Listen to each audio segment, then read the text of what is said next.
This cottage was originally built in the 20s. Every house has its own story, and part of remodeling is listening to the house and listening to what the house is telling you. The house was purchased in the end of December, and we started working on it about the end of January. So there was a lot of snow that we had to deal with, there was a lot of cold that we had to deal with.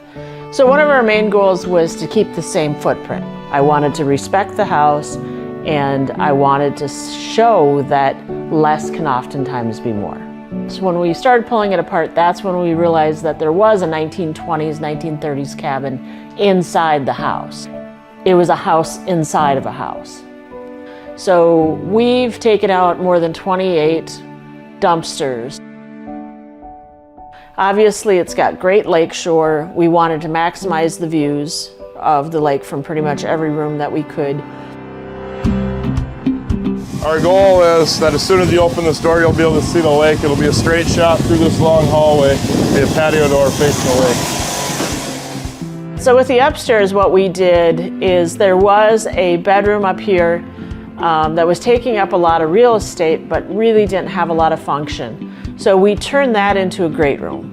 Over here we got the great room. There'll be a fireplace going from floor to ceiling, stonework, a couple built-ins on each side.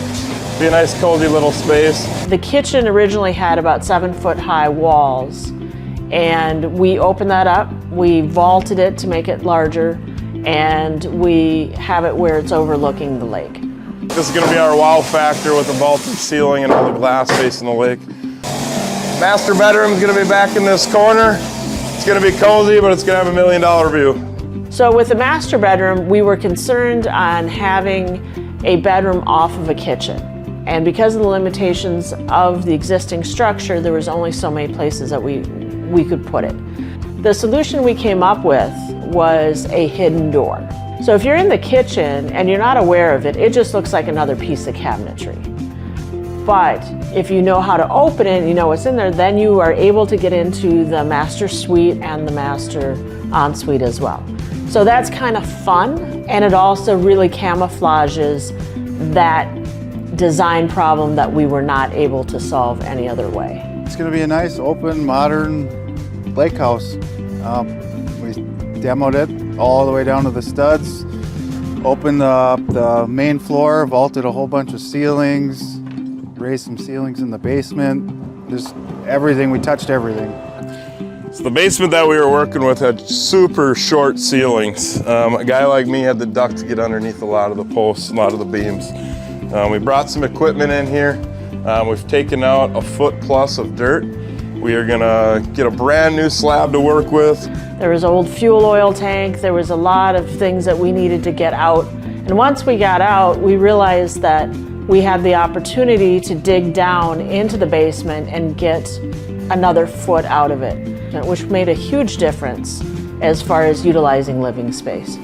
We tried to maximize the lake views. We created a family room overlooking the lake. It's got a fireplace, cabinetry, and we have a nice little reading nook in the corner where you can sit down and relax on a nice comfortable chair and read a book. Climb up on the roof. We got pretty much a full crew up there. They've been busy all week working on some hand framing. So this whole lake side of this roof has changed completely. We got a lot more lake appeal, which is just as important as our curb appeal on a lake home. Ton of hand framing, getting some good vaults, some good gables to give that wow factor from the lake.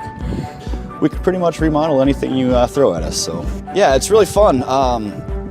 It's great to just kind of see a piece of paper and think of stuff in your head and it turns into what you have behind you there. It's gonna be quintessential Minnesota over here. Well, this hand frame's about 13.5 feet long, so we're just supporting the middle of it so that when if we do get a big heavy snow load, that none of your rough plywood or trusses will sag over time. It's just kind of a preventative thing. We like to go one step farther, make it right the first time rather than have issues down the road.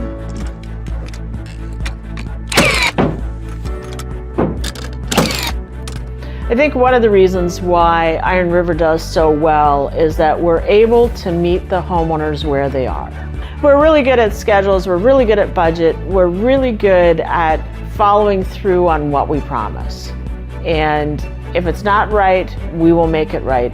But we really go through a pretty intensive process on the front end to make sure everybody has realistic expectations and everybody knows what's going to happen throughout the project.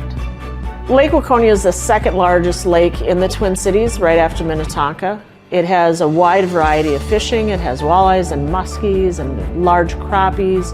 It's also large enough that you can sail, you can water ski, you can wakeboard. One of the things that's great about Waconia is you have that up north experience, you have that small town experience, yet we're only about 45 minutes away from downtown Minneapolis. I'm grateful that it turned out so fantastic, that everyone was really willing to put their nose to the grindstone and get it done. When you think of a house on a lake in Minnesota, this is probably what you're going to think of.